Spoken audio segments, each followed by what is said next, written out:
Be phenomenal every day.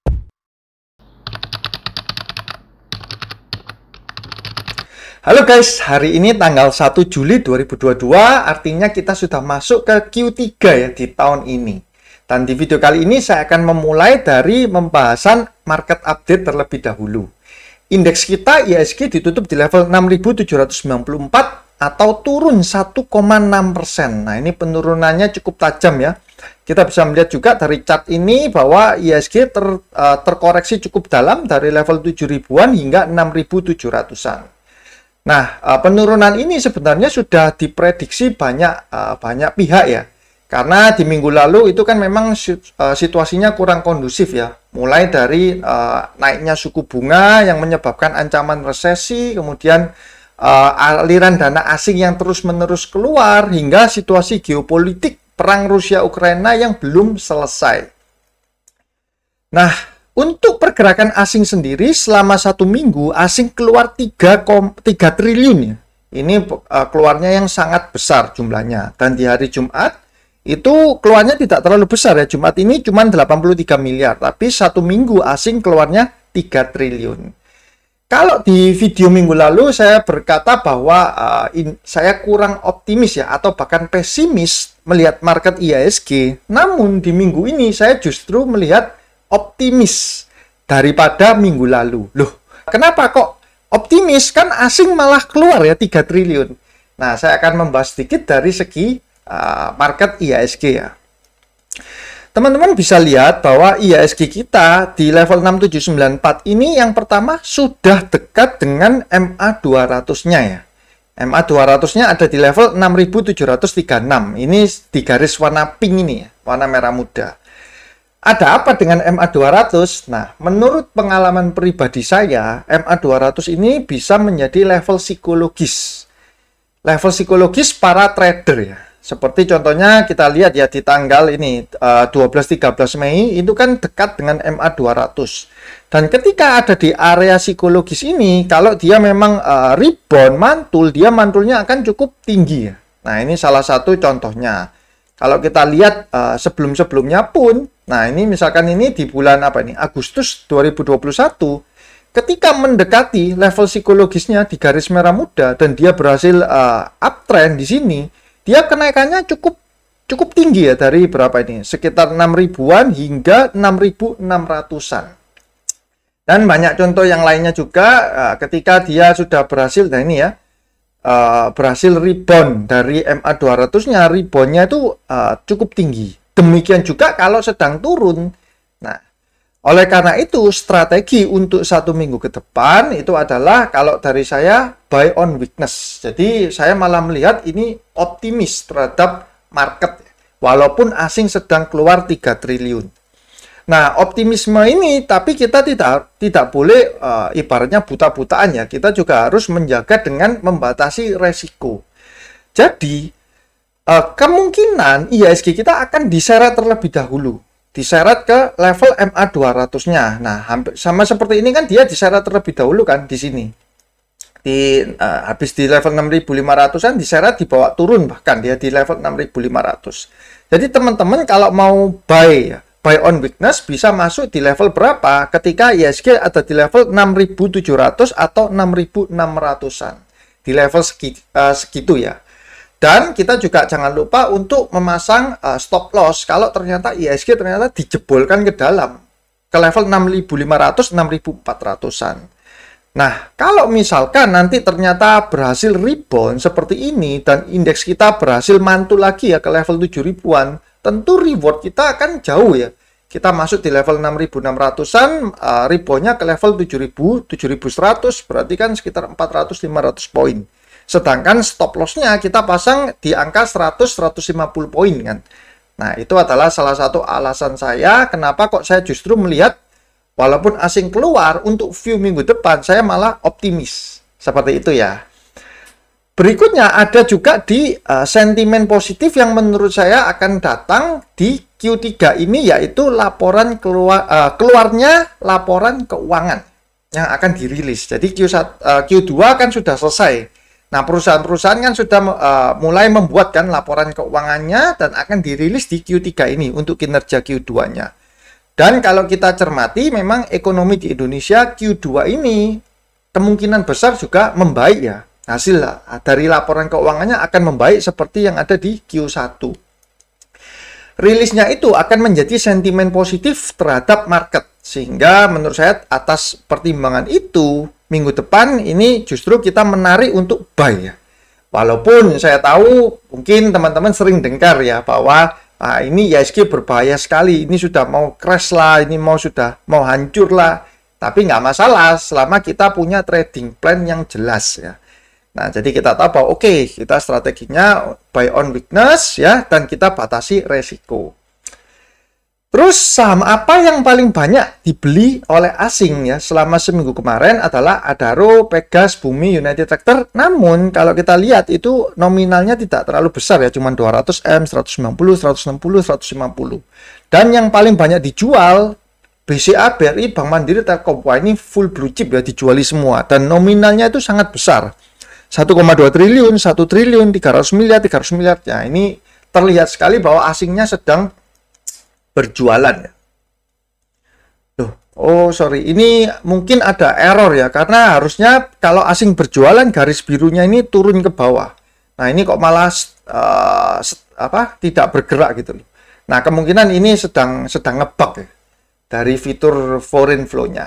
Cuman nggak masalah, yang kita lihat di sini bahwa memang asing sedang berjualan, dikonfirmasi dengan dari RTI yang memang minus 3 triliun. Jadi saya percaya ini yang benar ya untuk pergerakannya.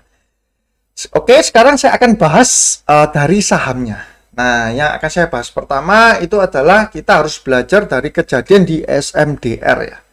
Ini teman-teman, ini mengerikan sekali ya, di mana SMDR yang sempat menyentuh 4.000 sekarang sudah di level 2.500 ya.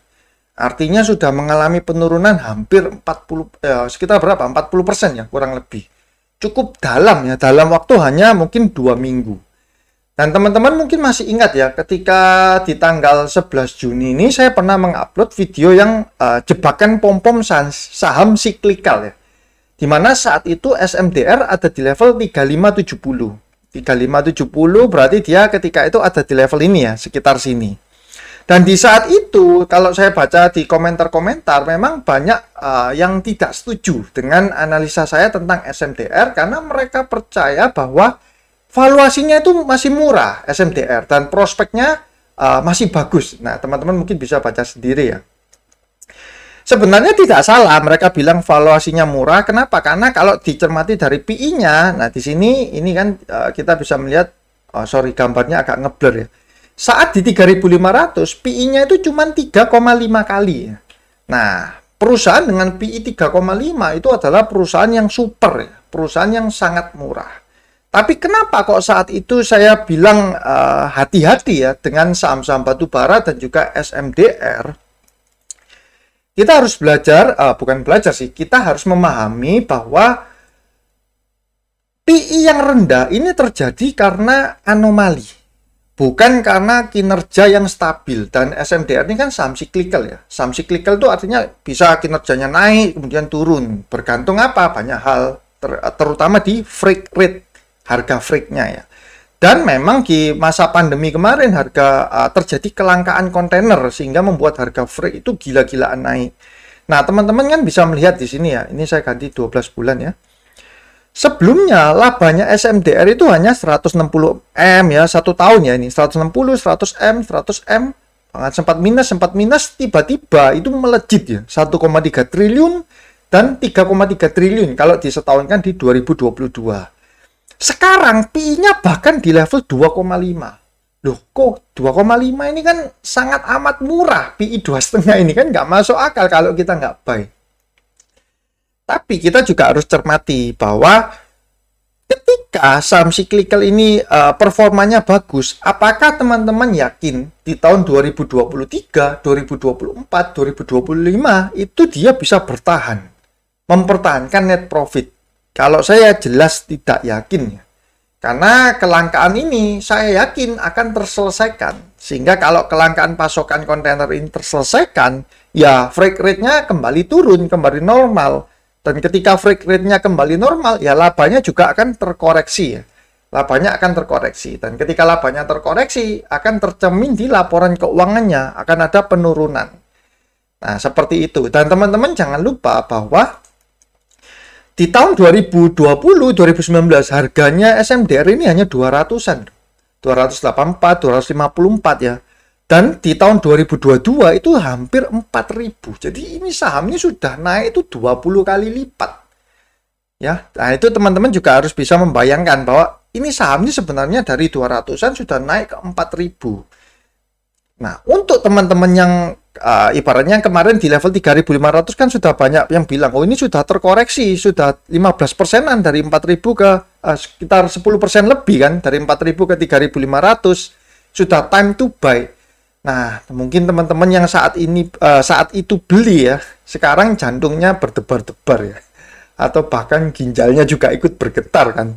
Karena penurunannya yang wah begitu tajam. Dan yang saya lihat juga, saham yang ramai dibicarakan di publik ya, atau di forum, nah ini kan dia sampai masuk trending stock beberapa kali nih SMDR. Artinya, banyak investor retail itu yang juga masuk gitu loh. Ketika harganya sudah di 3.000 lebih ya, atau mungkin di 2.000 lebih, itu retail-retail saya yakin itu banyak yang masuk. Ditambah lagi mungkin ada investor-investor yang mengatakan, oh ini PI-nya kan waktu itu misalkan 3,5. PI-nya kalau normalnya itu di 9 kali. Artinya kenaikannya bisa 2,5 kali lipat. Dari 3,5 bisa ke 8.000, ke 9.000, sehingga membuat para investor-investor yang baru melihat hal itu, oh ini masih murah, ini masih bisa. Berbondong-bondonglah masuk di harga 3.000 lebihan itu. Atau bahkan mungkin ada yang masuk di pucuk harum 4.000 ya. Wah, itu akan nyesek sekali. Jadi itulah alasan kenapa kok saya melihat bahwa saya yakin harga freak itu pasti akan kembali normal. Dan ketika itu normal, saya juga yakin net profitnya akan terkoreksi dalam. Ketika terkoreksi dalam ya sudah sewajarnya harga sahamnya akan ikut terkoreksi. Itu ya, jadi kita juga harus mempelajari, jangan hanya dilihat cuman PI dan PBV-nya, udah selesai ya, jangan. Kita juga harus mempelajari, oh ini sahamnya ini kan siklikal ya, bukan saham yang stabil.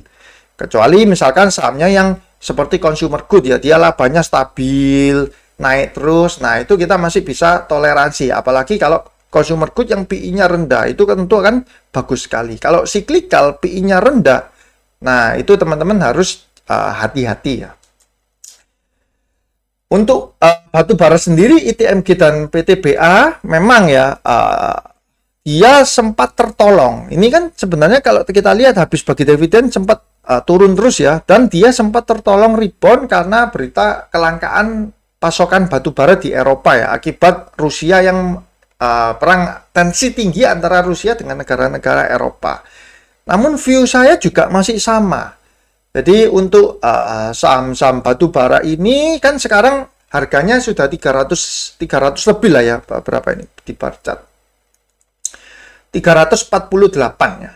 Nah, sebenarnya harga sekarang ini juga sudah termasuk harga premium, karena dulu misalkan di bawah 100 atau bahkan 150 itu dianggap tinggi gitu loh. Dan sekarang di harga 300-an itu seperti dianggap normal ya. Memang ada kemungkinan ini harganya akan bertahan ya, karena kelangkaan batu bara segala macam. Cuman ya bagi saya kalau saham cyclical itu saat yang tepat masuk adalah ketika harga komoditasnya itu lagi rendah, bukan lagi tinggi.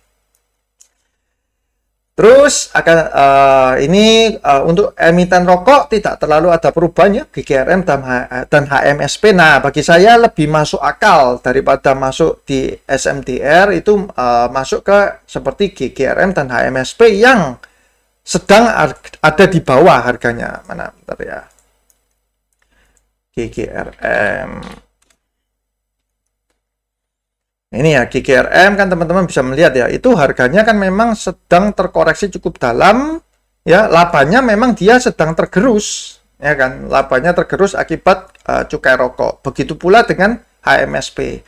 Jadi kalau bilangnya oh ini saya beli SMDR karena fundamental ya, fundamentalnya bagus, harusnya lebih masuk akal kalau teman-teman beli semacam perusahaan rokok ini kalau berdasarkan fundamentalnya. Next, nah ini saya akan bahas juga untuk saham di properti ya. Ada dua saham yang akan saya bahas, yaitu CTRA atau Ciputra dan Pakuwon. Tadi saya kan habis berenang di Anderson ya, di Pakuwon Mall. Terus saya juga cukup kaget melihat bahwa Pakuwon Mall itu sudah di Surabaya ada mall namanya Pakuwon Mall, itu sudah ramai sekali gitu loh. Sudah seperti tidak terjadinya, tidak ada COVID, sudah nggak ada COVID di sini. Dan ketika itu saya berpikir, wah ini gila ya, sudah ramai sekali di mall-mall yang ada di Surabaya. Terus teman-teman jangan lupa juga bahwa properti itu adalah sektor yang pernah booming di tahun 2010 hingga 2014 ya. Saya masih ingat juga karena di tahun 2010 hingga 2014 itu saya ada di industri properti. Harga tanah atau harga rumah itu setiap tahun naik itu bisa 40%, 40-50%. Nah, kalau di Surabaya itu kan ada kawasan yang daerah Surabaya Barat namanya Wiyung ya. Dulu rumah di 2010 ya, rumah ukuran 6 kali 15 itu mungkin harganya cuma sekitar 290-300 juta. Tapi di tahun 2014 rumah yang ukuran 6 kali 15 itu harganya sudah mencapai 800-900 bahkan 1 miliar ya. Nah, di tahun 2015 itu kenaikannya sudah tidak terjadi ya. Jadi properti itu sudah stuck di tahun 2015 hingga tahun 2022 ini. Bahkan kemarin pandemi sempat turun. Nah, sektor yang lagi tertekan itu sebenarnya sektor yang bagus untuk kita mulai berinvestasi ya. Karena biasanya sektor itu akan kembali naik lagi. Sama selain sektor juga komoditas lah ya. Sama halnya seperti emas.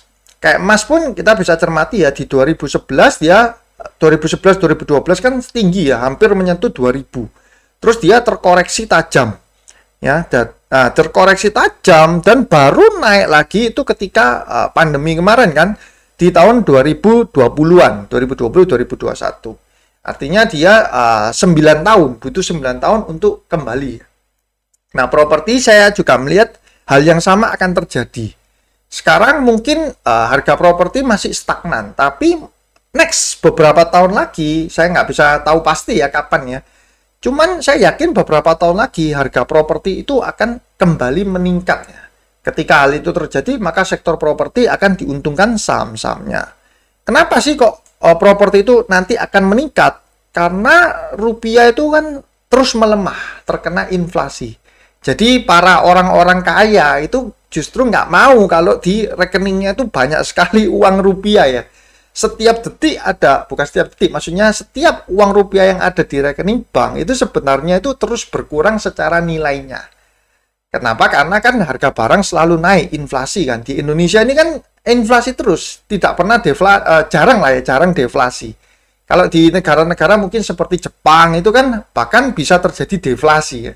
Kalau Indonesia ini kan inflasi terus-menerus. Jadi mereka pasti akan daripada saya simpen uang rupiah, lebih baik saya simpen berupa salah satunya properti atau emas ya, atau bahkan saham.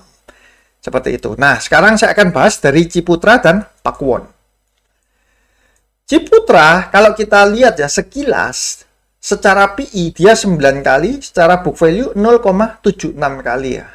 Untuk Pakuwon, secara PI 14,8 dan secara book value 1,1 kali. Nah, kalau dari dua rasio ini saja, tentu kita bisa bilang bahwa Ciputra unggul atau lebih valuasinya dianggap lebih murah daripada Pakuwon. Namun, saya pribadi itu lebih memilih Pakuwon, emiten Pakuwon daripada Ciputra.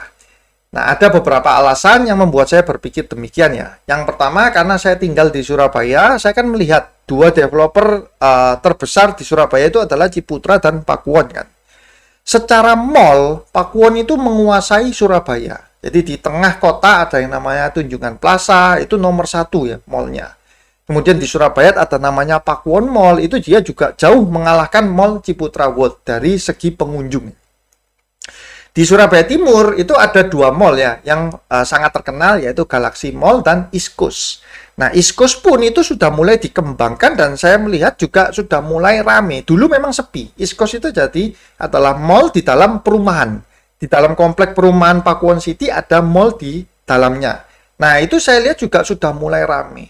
Jadi Pakuwon ini benar-benar menguasai untuk segi mallnya di Surabaya. Kemudian berikutnya apa? Yang membuat saya lebih memilih Pakuwon daripada Ciputra, itu kita lihat di interest expense ya, atau beban bunga yang harus dibayar. Beban bunga pinjaman ya. Pakuwon Mall dia untuk Q1 2022 interest expense-nya adalah 79,9 miliar. Dengan dia bayar bunga 79 miliar, dia bisa cetak profit 370 miliar. Berapa kali berarti? Sekitar hampir 5 kali kan ya. Sedangkan kalau kita lihat si Ciputra, dia bayar bunga 284 M untuk mendapat profit 420 M. Artinya bunganya ini bahkan mencapai sekitar berapa? Sekitar 60% ya, dari net profitnya. Dan kalau kita lihat misalkan emiten-emiten properti lainnya seperti BSDE ya misalkan, itu bunganya 394 M, dia bayar bunga, net profitnya itu malah tidak sampai sebesar bunganya, net profitnya 340 M ya, untuk BSDE. Dan kemudian ada misalkan properti ada Asri ya, bunganya 216 M, net profitnya 136 M, jauh lebih besar bunganya ya. Makanya untuk emiten seperti ini, dia dihargai book value-nya itu lebih rendah dibandingkan misalkan kayak P1 ya. P1 dia secara valuasi kelihatannya lebih mahal kan, book value 1,1, PI 14,8, dan menurut saya itu masih bisa diterima ya. Karena saya melihat, wah ini perusahaan benar-benar bisa memanfaatkan dana pinjaman ya dengan efektif. Itu alasan yang kedua. Dan alasan yang ketiga, kenapa saya lebih memilih Pakuwon daripada Ciputra adalah kalau kita lihat dari sisi pendapatan. Nah ini teman-teman, ini saya download dari laporan keuangan tahunannya ya di 2021, full year-nya. Pendapatan Ciputra itu kita bisa melihat dari mana? Oh, penjualan. Kafling, rumah, ruko 5,6 triliun, apartemen 1,3, kantor 1 triliun, sehingga totalnya 8 triliun. Terus dia punya juga pendapatan usaha dari rumah sakit, ini ya, shopping centernya, hotel, sewa kantor, bla bla bla bla, totalnya 1,6 triliun, sehingga total pendapatan 9,7 triliun. Bagaimana dengan Pakuwon? Nah, Pakuwon dia ada pendapatan sewa 1 triliun, apartemen service 55 miliar ya, sehingga total 1 triliun 96 miliar. Kemudian dari service tas dia 684 miliar, penjualan kondom dan kantor, penjualan kondominium dan kantor 1,9 triliun ya. Terus hotel, pendapatan dari hotel 400 miliar, tanah 1 triliun, bla bla bla dan seterusnya. Nah, apa yang membedakan, apa yang menarik ya dari Pakuwon dibandingkan CTRA kalau kita lihat dari sisi pendapatan? Nah, apa teman-teman, apa bisa tebak ya? Kalau dari saya, secara pendapatan, Pakuwon ini lebih sehat. Sehatnya di mana? Dia mempunyai recurring income. Ya, porsi recurring income itu yang lebih besar dari si Ciputra. Recurring income itu apa? Recurring income itu adalah pendapatan seperti repeat order ya. Pendapatan itu yang pasti setiap bulan. Dari mana? Seperti contohnya pendapatan sewa ruangan, apartemen service, kemudian service charge ya kan. Itu dia cukup besar ya. Kalau kita total 1 triliun tambah 600 miliar tambah hotel 400 miliar kan 2 triliun tambah ini pendapatan yang lainnya 400, berarti 2,5 triliun lah. Kurang lebih dari 5,7 triliun, hampir 50%. Nah, sedangkan si Ciputra dia mengandalkan jualan kafling, rumah, ruko, jual apartemen, jual kantor. Tapi untuk recurring income-nya itu dia kecil ya. Porsinya cuma 1,6 triliun dibandingkan dengan total pendapatan 9,7 triliun. Nah, ini artinya kan nggak jauh di bawah 50%. Itulah alasan ketiga kenapa kok saya lebih memilih si Pakuwon ya, daripada si Ciputra. Karena dari sisi pendapatan saya lihat ini juga lebih stabil. Nah, seperti itu. Dan makanya mall-mallnya pun dia kan juga benar-benar rame ya, yang dikelola oleh si Pakuwon. Jadi teman-teman kalau memang berniat untuk berinvestasi di sektor properti, bisa mulai mempertimbangkan ya untuk masuk mulai dari sekarang di saham-saham properti. Tapi kalau misalkan nanti memang sektor propertinya booming, ya saya percaya baik Ciputra, Pakuwon atau emiten properti lainnya itu juga akan terdongkrak naik dengan sendirinya. Nah, ini masalah preferensi sendiri, preferensi saja sih. Kalau saya lebih prefer ke Pakuwon. Terus yang saya akan bahas berikutnya adalah consumer good ya, di mana sektor consumer good kan ada berbagai macam dan sektor ini akan diunggulkan ya ketika terjadinya resesi. Kenapa? Karena orang ya pastilah tetap beli bahan pokok, orang yang tetap keramas ya walaupun ada resesi nanti. Kan nggak mungkin, resesi nggak keramas, nggak mandi, kan nggak mungkin ya. Bisa-bisa habis resesi jadi Flintstone nantinya kan. Jadi orang tetap pasti akan membeli kebutuhan pokok. Nah, itu adalah alasan kenapa kok consumer good akan diuntungkan walaupun misalkan nanti terjadi perlambatan ekonomi.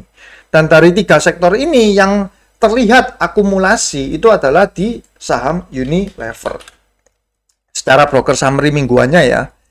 Nah, ini saya searchkan secara 1 minggu kemarin ada BB ya. BB ini kalau nggak salah ingat bekasnya Deutsche Bank ya. Dia ada pembelian 35,8 M, kemudian ada CS ya. Credit Suisse 27,8 M. Yang jualan AKSQ 15 dan 12 ya. Terus ada YP 12M. Jadi ada akumulasi, big akumulasi di saham Unilever untuk seminggu kemarin. Dan kalau 2 minggu yang lalu pun kalau kita lihat juga sebenarnya ada aksi big akumulasi ini dari RX Macquarie 83,7 miliar dan BB Deutsche Bank lagi ya 68,3 M. Yang jualan YP 54 dan GR 36,1. Jadi untuk sektor consumer good yang sedang diakumulasi itu adalah si Unilever ya. Dan yang terakhir saya akan bahas adalah saham Antam. Antam ini terkoreksi cukup tajam ya, beberapa saat ini dan dia sedang ini terlihat dari secara broker summary ada big distribusi ya. Nah, yang saya lihat cukup menarik adalah dia sudah dekat dengan area supportnya. Nah, ini teman-teman bisa lihat ya, garis hitam ini adalah area supportnya. Untuk technical saya nggak pakai pattern-patternan ya, jadi saya hanya benar-benar mengandalkan moving average, support, dan resisten. Udah, itu saja yang saya lihat.